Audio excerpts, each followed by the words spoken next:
Step into the shadows of the internet with our deep dive into the dark web, a hidden world of secrecy, anonymity, and controversy. From its origins in government projects to its modern use as both a refuge for privacy and a haven for crime, discover what lies beneath the surface of the web you know. Explore the rise and fall of the infamous Silk Road, the technology that powers this concealed realm, and the ethical dilemmas it poses. Are you ready to uncover the secrets lurking in the digital underworld?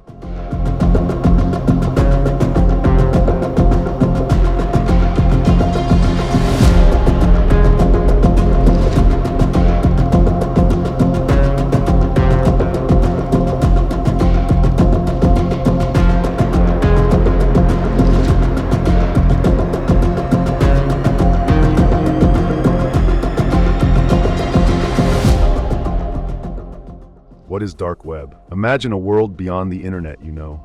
A world hidden in the shadows, where identities vanish and secrets thrive. This is the dark web, an invisible realm that's just out of reach, yet closer than you think. But what really lies beyond this digital curtain? And why does its name send shivers down the spines of even the most seasoned internet users? The dark web is not your everyday internet. No Google searches, no social media. It exists on darknets, overlay networks that require specialized software configurations and permissions to access. Think of it as the hidden underbelly of the World Wide Web, where anonymity is not just a feature, it's a necessity. It's crucial to understand the difference between the deep web and the dark web. The deep web encompasses all the parts of the internet that aren't indexed by search engines, from private databases to subscription-only services. But the dark web, that's a subset of the deep web. It's a place designed for secrecy, where users intentionally hide their activities behind layers of encryption. The dark web operates using tools like the Tor network, short for the Onion router. With its distinctive .onion domain suffix, Tor enables users to remain anonymous by encrypting their data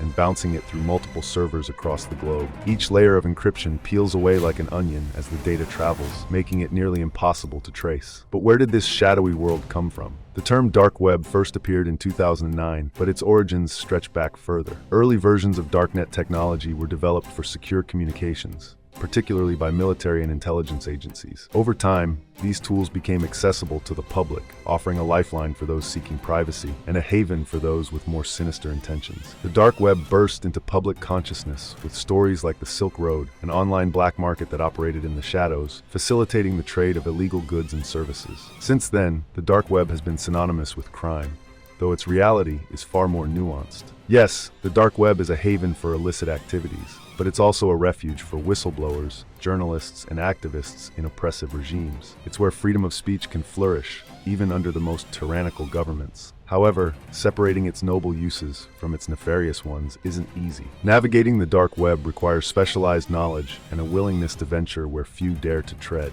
It's a labyrinth of encrypted pathways, hidden forums, and marketplaces, all shrouded in secrecy. But with this anonymity comes a double-edged sword. The same protections that safeguard privacy can also shield criminals. The dark web's encryption technology is designed to ensure privacy. Data is routed through multiple nodes, each encrypting the information further before sending it to the next. This makes it nearly impossible to trace the origin or destination of a user's activity. It's a digital cloak, impenetrable to all but the most sophisticated attackers. What can you find on the dark web? From anonymous forums to illegal marketplaces, the offerings are as diverse as they are disturbing. Drugs, weapons, counterfeit currency, stolen data, and even hitman services have been uncovered. But for every story of criminal activity, there are also tales of resistance, innovation, and the fight for free speech. This is only the beginning of our journey into the dark web. What secrets remain hidden, and who is truly pulling the strings in this shadowy digital world? Stay with us as we uncover the truth behind the myths and the mysteries.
genesis of the dark web, a shadowed revolution.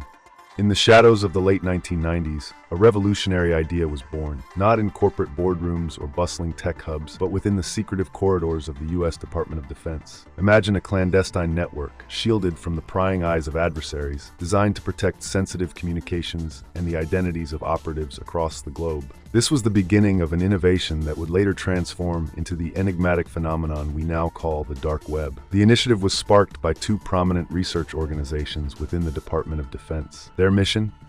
To develop an encrypted and anonymized system capable of ensuring absolute confidentiality. They envisioned a tool that could fortify national security, a shield against cyber espionage and data breaches. But as fate would have it, their innovation would take a turn no one could foresee. Enter the Tor network, the onion router, aptly named for its multi-layered encryption, each layer meticulously guarding the data that passed through it. Initially conceived as a fortress of secrecy for government communications, Tor quickly evolved beyond its intended scope. Some researchers began to see its broader potential. They envisioned a world where privacy wasn't just a privilege of governments, but a universal right. The Tor network, and by extension the dark web, became a haven for privacy advocates, whistleblowers, and dissidents in oppressive regimes. But with anonymity came duality. A platform that could shield human rights activists could just as easily harbor malicious actors. This paradox was the shadow that the dark web would forever cast. Today, over 65,000 unique onion URLs reside within the Tor network. Among them are forums for free speech, secure channels for whistleblowing, and safe havens for journalists and political dissidents. Yet this same network also hosts illicit marketplaces, hacking services, and more sinister operations. The duality of purpose has always been the dark web's defining trait. Studies reveal this dichotomy. For instance, a 2016 analysis found that over half of the dark web's domains were entirely legal, tools for communication, data sharing, and activism. Conversely, illicit marketplaces and nefarious services form a significant portion of the remaining landscape, giving the dark web its notorious reputation. The core of the dark web's appeal lies in its robust encryption. Data traveling through Tor is routed through a labyrinth of servers, each layer shielding the origin and destination.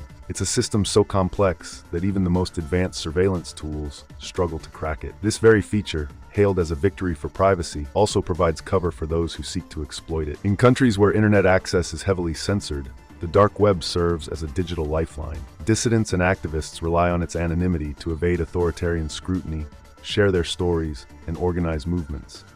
Yet, in freer societies, this same technology raises difficult questions about accountability and oversight.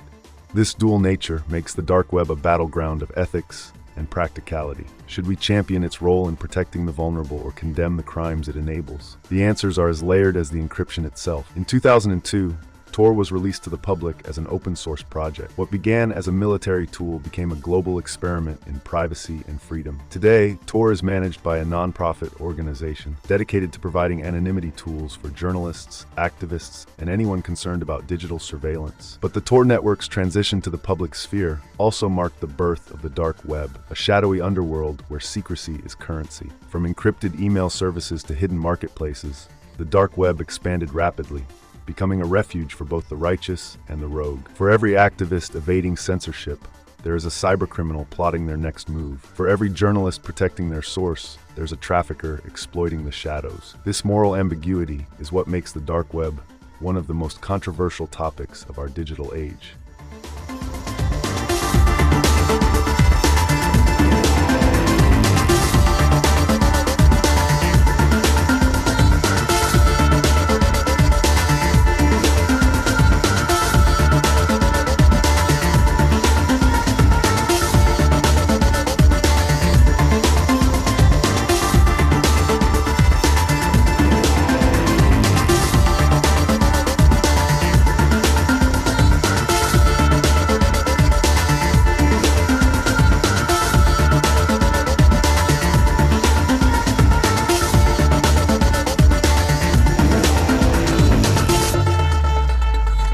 Biggest crime in history on the dark web, the rise and fall of the Silk Road. Imagine a world where you could buy anything, drugs, fake IDs, stolen data, with just a few clicks, all without revealing your identity. This wasn't science fiction. It was reality on the dark web. And at the center of this criminal revolution stood the Silk Road, a platform that redefined both the internet and crime. But its founder, Ross Ulbricht, would soon discover that playing with fire comes at a price. It all began in 2011. The internet was still a wild frontier, and one man, Ross Ulbricht, wanted to build something extraordinary. A self-proclaimed libertarian, Ulbricht dreamed of a world where people could trade freely without government interference. But he didn't just dream, he acted. Using the Tor network and the then little-known cryptocurrency Bitcoin, he created the Silk Road, a hidden website where anonymity reigned supreme, and anything could be bought or sold. Senator Chuck Schumer was one of the first to take a public stand. Outraged by the platform's brazen, illegal activities, he called on the DEA and Department of Justice to take it down. The Silk Road wasn't just a website anymore. It was a symbol of everything wrong with the dark web, a new face of digital crime. Despite the media frenzy, the Silk Road continued to flourish. By 2013, the site had facilitated over 9.5 million Bitcoin transactions worth billions of dollars. But the attention came at a cost. Federal agencies were now watching, and the man behind the curtain, Dread Pirate Roberts, was their ultimate prize. The FBI claimed they found a crack in the Silk Road's armor, a vulnerability in its CAPTCHA system that revealed its server location in Reykjavik, Iceland. But cybersecurity experts weren't convinced. Could the FBI have hacked the site illegally? Was this a case of justice bending the rules to catch its target? The first crack in the Silk Road came in June 2013, when the DEA seized its first Bitcoins from the platform. It wasn't much, just $814 worth, but it was proof that law enforcement was closing in. Behind the scenes, a full-scale manhunt was underway. The goal? To unmask the elusive Dread Pirate Roberts. Enter Gary Alford,